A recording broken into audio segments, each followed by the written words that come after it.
What you are looking at are memories. No, I have to do what I can to keep these memories alive. Make it a powerful memory. Because people forget, you see.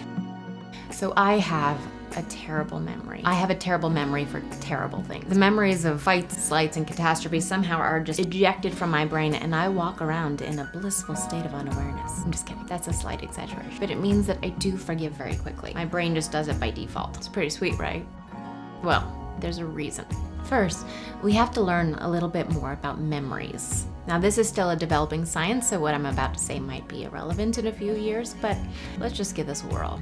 In order to form a short-term memory, we have to pay particular attention. When we pay attention, we're taking in all kinds of data like sounds and smells and touch, emotions, and all those little details are perceived and acknowledged by different parts of the brain. Your sight, your hearing, touch, smell, emotions, and actions all live in distinct regions of the brain. This experience is called encoding.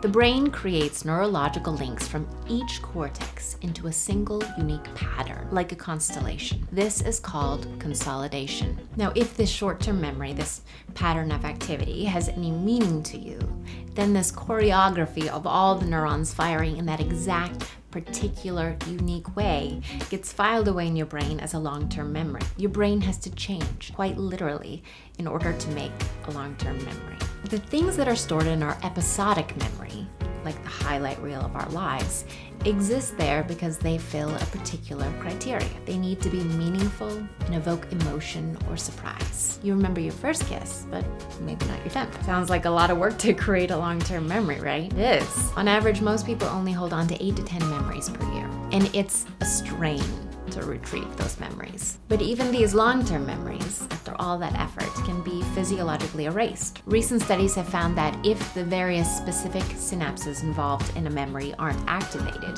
the connections will disappear over time, like a muscle that hasn't been used. Now, what makes those long-term memories stick is repetition, revisiting a memory. So back to the original question, why don't I hold on to bad memories? So I have a theory. It's how I choose to spend time with those memories later that makes all the difference. Have you ever found yourself retelling a story and inadvertently adding embellishments that then get added to your memory? Each time we revisit a memory, even in our own heads, depending on how we're feeling at the moment or the new experiences that we bring to the table, we unwittingly redesign the memory. And then the newly colored memory gets filed, deleting the original memory for version 2.0. For me, even in times of stress, I look for the positive. I look at how it could have been worse or how lucky I was, what wonderful things are still in my life. Those emotions then become associated with the experience. So not deliberately, of course. I'm not trying to trick myself into believing something that never happened. But my perception of how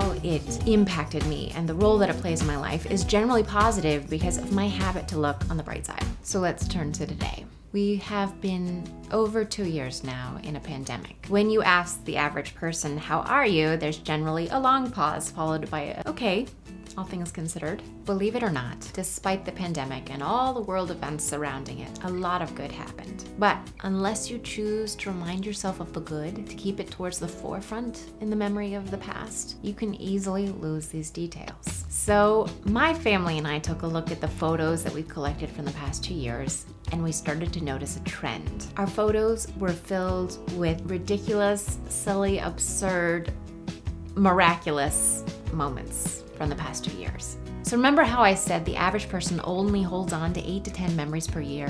You can choose which ones those are. And the way to do it, you revisit them. And you choose to spend time with the memories you want to hold on to. Now, there is no way to forget so much of the negativity that took place over the past 2 years. And frankly, it is important that we remember so we can make positive change and avoid repeating our mistakes. But we can reserve space for a few good memories as well.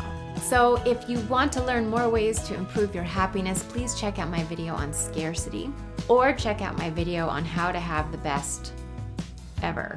Links in the description box below. To learn more ways to improve your happiness and health, please like and subscribe. Be well.